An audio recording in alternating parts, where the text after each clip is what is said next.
जो कहानी मैं अब आपको दिखाने वाला हूँ ये आपके साथ भी हो सकता है, आपके परिवार के साथ भी हो सकता है, यानी आपके रिलेटिव के साथ भी हो सकता है। अभी मैं जीएमसी डोडा के बाहर हूँ, ठीक है, मेरे पीछे तस्वीरें देख सकते हैं।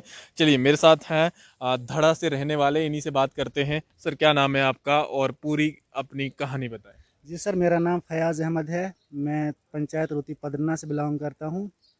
तो हमारे साथ सर हमारा एक छोटा बच्चा था घर में, 3 साल का बच्चा था। तो उसने एक दवाई थी जो कि जोड़ों कमर में मालिश करने वाली तेल था।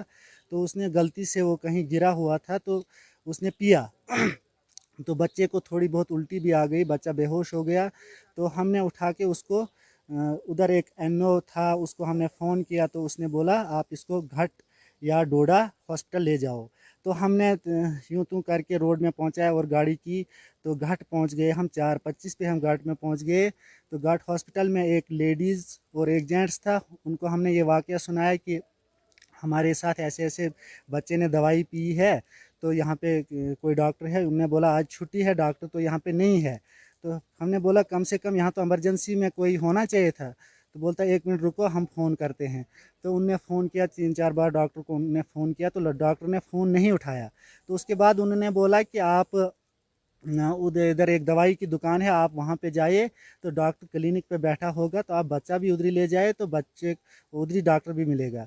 तो हम क्लिनिक पे गए तो वहाँ डॉक्टर नहीं थे, वहाँ पे एक लड़का था। तो उनको हमने बोला तो उन्होंने बोला डॉक्टर साहब आएंगे लेकिन वो 5:30 बजे नमाज़ पढ़ के आएंगे। तो उनको हमने बोला आप उनका नंबर दे दीजिए। तो उनने नंबर दिया, 1-2 कॉल हमने की तो उनने फ़ोन रिसीव नहीं किया। उसके बाद तीसरी कॉल उनने रिसीव की तो उनने बोला कि भाई हमने उनको ये वाक़या सुनाया कि हमारे साथ ऐसे बच्चे ने दवाई पी है, तो आप आ जाए। उनने बोला आप मेहरबानी करो, आप डोडा में किसी बच्चे वाले डॉक्टर के पास जाओ। हमने बोला सर वहाँ पे डॉक्टर तो कहाँ मिलेंगे अभी? तो उनने बोला आप कहीं भी क्लिनिक पे जाओ तो वहाँ पे बच्चे वाला डॉक्टर आपको मिलेगा। तो हमने फिर हम यहाँ से जाके फिर हॉस्पिटल में गए तो उनको हमने बोला, डॉक्टर ने ऐसे बोला। तो मैं फ़िलहाल तो जो लड़का वहाँ पे था उसने बोला उस डॉक्टर की ड्यूटी वहाँ पे है ही नहीं। तो जब हम हॉस्पिटल में पहुँच गए तो उनने बोला कि ड्यूटी ड्यूटी तो उसी डॉक्टर की है यहाँ पे, लेकिन आप फ़ोन नहीं उठा रहे हैं। तो अब मैं ये आपके माध्यम से बोलना चाहता हूँ कि चलो बच्चे की लगभग अभी हालात नॉर्मल है। मैं शुक्र करता हूँ अल्लाह का कि बच्चा तो अभी थोड़ा नॉर्मल हो गया है, होश में आ गया है। रास्ते घर में तो बिल्कुल थोड़ी बहुत उल्टी तो आई थी। तो उसके बाद गाड़ी में बच्चा बिल्कुल बेहोश हो गया था। तो उसके बाद अभी डॉक्टर के पास यहाँ पे यहाँ जब डोडा जीएमसी डोडा में हम पहुँच गए तो सबसे पहले यहाँ पे उनने बोला आप पर्ची काटो। पर्ची काटने के बाद हम डॉक्टर के पास गए तो डॉक्टर ने बोला आप ये फ़ाइल बनाओ। फ़ाइल बनाने के बाद उनने बोला आप कोविड टेस्ट करो। तो कोविड टेस्ट करने के बाद उनने फिर बच्चे को देखा। मैं ये बोलना चाहता हूँ कि कम से कम ये तो थोड़ा नॉर्मल नॉर्मल नहीं बल्कि ये भी एक पॉइज़न था। जो बच्चा छोटा था, 3 साल का था, तो इसका मैदा कितना ही होगा।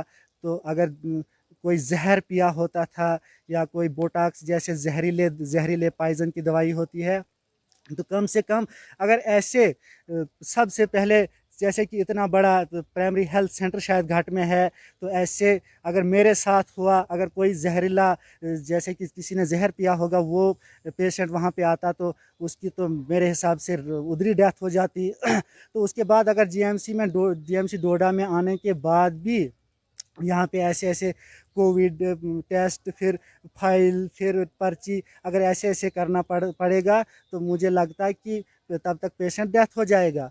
क्योंकि जब तक पर्ची काटेगा, कोविड का टेस्ट कराएंगे, तो जब जिसके जहर तो रुकेगा नहीं।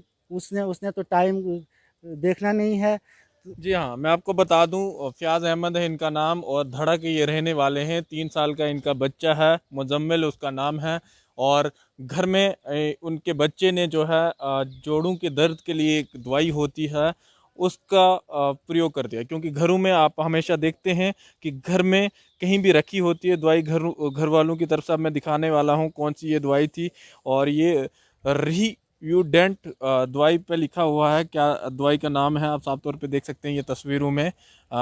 इस दवाई का नाम जो है इस तरह से है, रियूडेंट, और इसका और ये दवाई जो है इस बच्चे ने खा ली थी। और उसके बाद जो है, क्योंकि लॉकडाउन था आज के दिन, और उसके बाद जो है इनको घर से निकलकर हॉस्पिटल पहुंचना था तुरंत, और गाड़ी बड़ी मुश्किल से इन्होंने कहीं से की। और उसके बाद जो है जैसे ये घट में पहुंचते हैं, और उसके बाद जो है वहां पर प्राइमरी हेल्थ सेंटर है बहुत बड़ा, बीएमओ बैठते हैं, बहुत इमरजेंसी सर्विस, यानी कहीं ना कहीं एसोसिएटेड बाई जीएमसी डोडा ने किया हुआ है वहाँ पे भी, क्योंकि वहीं पे एक मेडिकल कॉलेज भी बन रहा है। कम से कम ये सुविधाएं वहाँ पे होनी चाहिए। और जिस तरह से इन्होंने कहा कि ये तो मेरे साथ हुआ, यानी बच्चे ने जो है ये नॉर्मल सा पॉइजन टाइप सा पिया था, उल्टियाँ शुल्टियाँ भी हो गई, और उसके बाद जो है हॉस्पिटल आना पड़ा। सबसे पहले इनको कोविड टेस्ट करवाना पड़ा, बहुत सारी चीज़ें करनी पड़ी फॉर्मेलिटी, उसके बाद जो है इनका दाखला यानी हॉस्पिटल के अंदर हुआ। अब जाके इनके बच्चे की सिचुएशन जो है नॉर्मल है। लेकिन इनका ये कहना है कि ये तो मेरे साथ हुआ, ना जाने कितने लोगों के साथ इस तरह से होता होगा। कम से कम ये इन सब चीज़ों पे नज़र रखनी चाहिए। अगर कोविड की महामारी एक तरफ से चल रही है, दूसरी तरफ से जिस तरह से इमरजेंसी सर्विस है, यानी 24 आवर्स जो है खुला रहना चाहिए वहाँ पर, ताकि ऐसी जैसी मुसीबतें जिन लोगों को भी आती हो तो कम से कम वो लोग जो है हेल्प ले सकें वहाँ पर, और डॉक्टर की भी हेल्प ले सकें। अगर यही इन्होंने प्राइवेट क्लिनिक में गए होते तो कहीं ना कहीं इनसे वो कोविड टेस्ट भी नहीं लिया जाता, यानी वहीं पे इनका ट्रीटमेंट, इनके बच्चे का ट्रीटमेंट होता, क्योंकि वहाँ पे पैसे देने पड़ते हैं। और यहाँ पे जो है क्योंकि जिस तरह से इन्होंने बताया कि सिचुएशन बहुत क्रिटिकल थी जब बच्चा यहाँ पे लाया गया था, तो कहने का ये मतलब है इनका कम से कम सुधार किया जाए उस प्राइमरी हेल्थ सेंटर घट में, ताकि जिस तरह से इनके साथ बीती है किसी और के साथ ना बीते। तो फिलहाल देखते रहें यूं ही जम्मू परिवर्तन। मैं विकास मनास टोडा।